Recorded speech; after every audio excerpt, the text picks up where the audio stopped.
అందరికీ నమస్కారం. నేను doctor Mounika, homeopathy consultant.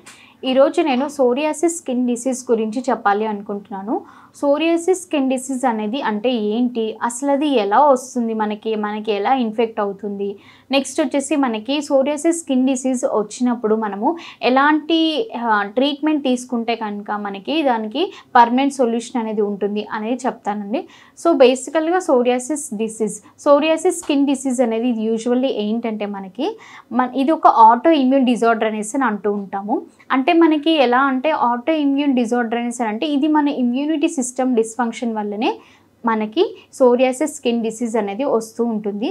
So usually ఇది ఒక chronic non infectious inflammatory skin disorder అని కూడా అంటూ ఉంటామండి. అంటే ఇది యూజువల్లీ ఏంటంటే మన బాడీలో స్కిన్ ఇన్ఫెక్షన్స్కి కాజ్ అయ్యే డిసీజ్ కాబట్టి సో అందుకని ఇది non infectious inflammatory skin disorder అనేసి అంటూ ఉంటున్నాం. సో నెక్స్ట్ వచ్చేసి ఇది ఫస్ట్ ఆఫ్ ఆల్ సోరియాసిస్ అంటే ఏంటి, అసలు ఇది ఒక స్కిన్ డిజార్డర్. బేసికల్లీ మనకి ఏంటంటే ఇది ఎలా ఇన్ఫెక్ట్ అవుతుంది అనేసి అంటే కనుక మన బాడీలో నార్మల్ సెల్స్ అనేటివి మనకి ప్రొడ్యూస్ అవుతూ ఉంటాయి. సో ఎప్పుడైతే ఈ నార్మల్ సెల్స్ కంటే ఆ రేంజ్ అంటే నార్మల్ సెల్స్ రేంజ్ కంటే ఎక్కువ రేంజ్లో మనకి ఎపిడర్మల్ సెల్స్ అనేటివి ప్రొడ్యూస్ అయినప్పుడు అప్పుడు మన బాడీలో ఈ చేంజెస్ అనేటివి వస్తూ ఉంటాయి. సో ఎప్పుడైతే అంటే ఎపిడర్మల్ సెల్స్ ఎప్పుడైతే ఈ నార్మల్ సెల్స్ కంటే హై రేంజ్లో ఎక్కువగా ప్రొడ్యూస్ అయినప్పుడు మనకి ఈ సోరియాసిస్ స్కిన్ డిసీజ్ అనేది రావడానికి ఛాన్స్ అనేది ఉంటుంది. సో నెక్స్ట్ వచ్చేసి మనకి ఇది సోరియాసిస్ ఎన్ని రకాలుగా ఉంటాయి అంటే కనుక first one plague psoriasis, second one inverse psoriasis, third one erythrodermal psoriasis, fourth one guttate psoriasis, fifth one pustular psoriasis. So first one plague psoriasis అంటే ఏంటి? ప్లేగ్ సోరియాసిస్ అనేది యూజువల్లీ ఏంటంటే మన స్కిన్ అనేది డ్రై అయిపోతుంది. డ్రైనెస్ ఆఫ్ ద స్కిన్ అనేది ఎక్కువగా చూస్తూ ఉంటాము. పామ్స్లో కానీ సోల్స్లో కానీ ఎక్కువగా కనిపిస్తూ ఉంటుంది. స్కిన్ డ్రైనెస్ అనేది కనిపిస్తుందండి. Next one guttate psoriasis. గట్టెడ్ psoriasis అంటే ఇది యూజువల్లీ ఎలా అంటే మన బాడీలో ఎక్కడైతే ర్యాషెస్ అంటే ఎక్కడైతే ప్యాచెస్ అనేటివి ప్రొడ్యూస్ అవుతాయో ఆ ప్యాచెస్ చుట్టూ ఏంటంటే సర్క్యులర్ ర్యాష్ లాగా ఫామ్ అవుతూ ఉంటుంది. అది 1 సెంటీమీటర్ డయామీటర్లో మనకి ఆ ర్యాష్ అనేది ఫామ్ అవుతూ ఉంటుంది. ఆ ర్యాష్ చుట్టూ రెడ్ కలర్లో మనకి కనిపిస్తూ ఉంటుంది. సో దాన్ని యూజువల్లీ మనకి ఏంటంటే ఇది మనకి ఎక్కువగా అడల్ట్ ఏజ్ గ్రూప్ వాళ్ళల్లో కనిపిస్తూ ఉంటుంది. సోరియాసిస్ స్కిన్ డిసీజ్ అటాక్ అయినప్పుడు అడల్ట్ ఏజ్ గ్రూప్స్లో మనకి గట్టెడ్ సోరియాసిస్ అనేది కనిపిస్తూ ఉంటుంది. Next inverse psoriasis. Inverse psoriasis అంటే ఇది యూజువల్లీ ఎలా ఉంటుందంటే మనకి ఈ ఇన్వర్స్ సోరియాసిస్ మనకి బేసికల్గా మన బాడీలో స్కిన్ ఫోల్డింగ్స్ అంటే మనకి ఎక్కడైతే స్కిన్ ఫోల్డింగ్స్ ఎక్కడైతే ఉంటాయో అంటే స్కిన్ ఫోల్డింగ్స్ ఎక్కడ ఉంటాయి మనకి జనరల్లీ అంటే మనకు మెడ దగ్గర కానివ్వండి, యాక్సిలరీ రీజియన్లో కానివ్వండి, నెక్స్ట్ మనకి బ్రెస్ట్ కింద రీజియన్లో కానివ్వండి, థైస్ రీజియన్లో కానివ్వండి, ఎక్కువగా మనకి ఏంటంటే ఈ స్కిన్ ఫోల్డింగ్స్ అనేటివి కనిపిస్తూ ఉంటాయి. కాబట్టి అటువంటి ఏరియాస్లో మనకి ఈ ఇన్వర్స్ సోరియాసిస్ అనేది రావడానికి ఛాన్స్ అనేది ఉంటుంది. నెక్స్ట్ వచ్చేసి ఎరిథ్రోడర్మల్ సోరియాసిస్. ఎరిథ్రోడర్మల్ సోరియాసిస్ అంటే ఏంటంటే ఇది బేసికల్లీ మనకి మొత్తం బాడీ అంతా ప్యాచెస్ అనేటివి వస్తాయి. స్కిన్ ర్యాషెస్ అనేటివి బాడీ మొత్తం ఆల్ ఓవర్ బాడీ అంతా ఉంటాయండి. మనకి ఎలా ఉంటుందంటే మనం నిల్చిన చోట కానివ్వండి, కూర్చున్న చోట కానివ్వండి, స్కిన్ అనేది డ్రై అయిపోయి దానంతట అదే పీల్ అయిపోతూ ఉంటుంది. అంటే అది దానంతట అదే మనకి స్కిన్ అనేది డ్రై అయిపోయి రాలిపోతూ పొట్టులాగా రాలిపోతూ కనిపిస్తూ ఉంటుంది. దాన్ని మనం ఎరిథ్రోడర్మల్ సోరియాసిస్ అనేసి అంటూ ఉంటాం. నెక్స్ట్ వచ్చేసి పస్టులర్ సోరియాసిస్. పస్టులర్ సోరియాసిస్ అంటే ఏంటి? పస్టులర్ సోరియాసిస్ అనేది యూజువల్గా మనకి ఏంటంటే ఇది మన బాడీలో ఎక్కడైతే ర్యాషెస్ అనేటివి వస్తాయో ఆ ర్యాషెస్ చుట్టూ మనకి పస్ కంటెంట్ లాంటిది ఫిల్ అయిపోయి ఉంటుంది. సో ఆ ర్యాష్ ఏదైతే పస్తో ఫిల్ అయిపోయి ఉన్నది ఉంటుందో దాన్ని మనం పస్టులర్ సోరియాసిస్ అనేసి అంటూ ఉంటామండి. సో ఇవి ఇన్ని రకాలుగా ఉంటాయి సోరియాసిస్ అనేది మనకి. బేసికల్గా మనకి సోరియాసిస్ అటాక్ అవ్వడానికి ఎలాంటి కాజెస్ వల్ల వస్తాయి అనేసి అంటే కనుక ఫస్ట్ వన్ మనకి హెరిడిటరీ, ఏదైనా జెనెటికల్ హెరిడిటరీ హిస్టరీ ఉంటే కనుక దానివల్లే వచ్చే ఛాన్స్ అనేది ఉంటుంది.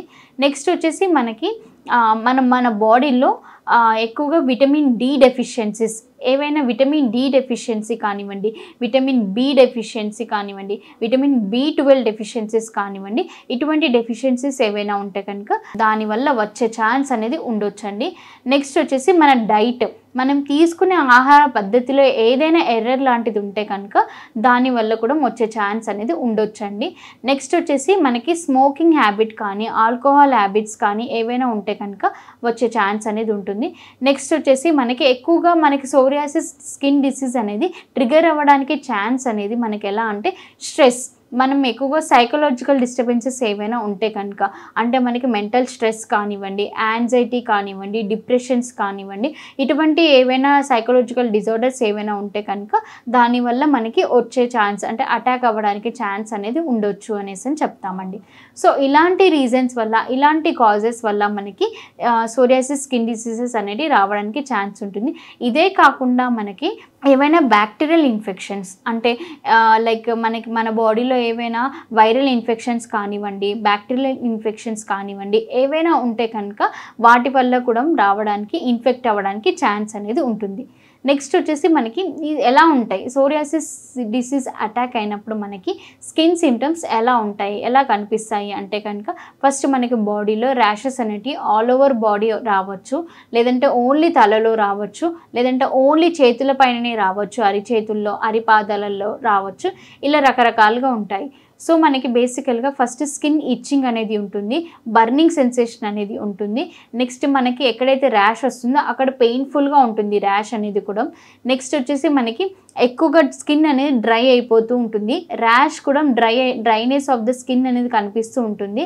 నెక్స్ట్ వచ్చేసి కొన్నిసార్లు మనకి స్కిన్ ఎక్కువగా ఇచ్చింగ్ ఉండడం వల్ల, స్కిన్ అనేది డ్రై అయిపోవడం వల్ల మనకి దాని నుంచి స్కిన్ అనేది పీలింగ్ అనేది కనిపిస్తూ ఉంటుంది, అంటే పొట్టులాగా రాలడం అనేది కనిపిస్తూ ఉంటుంది. మనకి స్కిన్ కలరేషన్ కూడా మారుతుంది. స్కిన్ కలరేషన్ వచ్చేసి silvery flakes like whitish flakes like మనకి సిల్వరిష్ లుక్లో స్కిన్ అనేది సిల్వరిష్ కలర్లో మనకి కనిపిస్తూ ఉంటుంది. నెక్స్ట్ మనకి ఎక్కువగా స్కిన్ డ్రై అయిపోవడం వల్ల పొట్టులాగా రాలడం అనేది కనిపిస్తూ ఉంటుంది. ర్యాష్ అనేది కొన్నిసార్లు మనకి రెడ్ కలర్లో కనిపించవచ్చు, లేదా కొన్నిసార్లు మనకి పస్టులర్ ర్యాష్ లాగా కూడా కనిపించవచ్చు అండి. నెక్స్ట్ వచ్చేసి మనకి సివియర్గా బర్నింగ్ సెన్సేషన్ ఉంటుంది. స్కిన్ ఎక్కువగా డ్రై అయిపోవడం అంటే ప్యాచ్ అనేది ఎక్కువగా డ్రై అయిపోవడం వల్ల, ర్యాష్ ప్యాచ్ అనేది డ్రై అయిపోవడం వల్ల మనకి కొన్నిసార్లు క్రాక్స్ అనేవి కనిపిస్తూ ఉంటాయి ఆ ర్యాష్ దగ్గర. ఆ క్రాక్స్ నుంచి కొన్నిసార్లు మనకి బ్లీడింగ్ లాంటిది కూడా కనిపిస్తూ ఉంటుంది. కట్స్ అంటే మనకి ఆ స్కిన్ అనేది క్రాక్స్ లాగా కట్టింగ్ అనేది కనిపిస్తూ ఉంటుంది స్కిన్ అనేది డ్రై అయిపోవడం వల్ల. నెక్స్ట్ వచ్చేసి మనకి ఇవే కాకుండా సోరియాటిక్ ఆర్థరైటిస్ అని చెప్పేసి, స్కాల్ప్ సోరియాసిస్ అని చెప్పేసి కూడా ఓన్లీ తలలో వస్తుంది, దాన్ని స్కాల్ప్ సోరియాసిస్ అంటాం. పామ్ సోరియాసిస్ అనేది ఏంటంటే మనకు ఓన్లీ చేతుల్లో వస్తుంది, అరిచేతిలో వస్తుంది, దాన్ని పామ్ సోరియాసిస్ అంటాం. ప్లాంటార్ సోరియాసిస్ అంటే యూజువల్లీ మనకి ఏంటంటే ఇది మనకి బేసికల్గా పాదాలలో వస్తుంది, ఇది మనకి సోల్స్లో కనిపిస్తూ ఉంటుంది, దాన్ని మనము ప్లాంటార్ సోరియాసిస్ అనేసి అని అంటూ ఉంటాము. సో ఇలాంటి స్కిన్ సిమ్టమ్స్ అనేటివి మనకి సోరియాసిస్ డిసీజ్లో కనిపిస్తూ ఉంటాయి. సో ఎవరైనా ఇలాంటి స్కిన్ డిసీజ్తో సఫర్ అవుతూ ఉంటే కనుక వాళ్ళకి హోమియోపతిలో బెస్ట్ మెడిసిన్స్ అనేటివి అవైలబుల్గా ఉన్నాయండి. హోమియోపతిలో మెడిసిన్స్ అనేటివి ఎలా ఇస్తాము అంటే ఎలాంటి సైడ్ ఎఫెక్ట్స్ లేకుండా, మెడిసిన్స్ అనేటివి మనకి హోమియో మెడిసిన్స్కి ఎలాంటి సైడ్ ఎఫెక్ట్స్ లాంటివి ఉండవు. ఇవి యూజువల్లీ ఏంటంటే న్యాచురల్లీ మనకి ప్లాంట్ బేస్డ్ మెడిసిన్స్. సో ఇవి ఎలాంటి సైడ్ ఎఫెక్ట్స్ ఉండవు కాబట్టి రూట్ కాజ్తో మనం ప్రాబ్లంకి రూట్ కాజ్ ఏంటనేది కనుక్కుంటాం కాబట్టి అలా రూట్ కాజ్ నుంచి ట్రీట్మెంట్ అనేది ఇవ్వడం వల్ల మనకి ఫ్యూచర్లో రిపీట్ అవ్వకుండా, మళ్ళీ రీయకర్ అవ్వకుండా, రీఫార్మ్ కాకుండా పర్మనెంట్గా తగ్గించుకునే అవకాశం అనేది మనకి హోమియోపతి మెడిసిన్స్లో అవైలబుల్గా ఉంది. సో ఎవరైనా ఇలాంటి స్కిన్ డిసీజ్తో సఫర్ అవుతూ ఉంటే కనుక మీరు మా మెడినైన్ హాస్పిటల్కి సంప్రదించండి. మీకు డాక్టర్స్ ఇక్కడ మెడిసిన్స్తో పాటు డైట్, ఎక్సర్సైజ్, ఇమ్యూనిటీ గురించి కూడా ఎక్స్ప్లెయిన్ చేస్తారు. Thank you so much.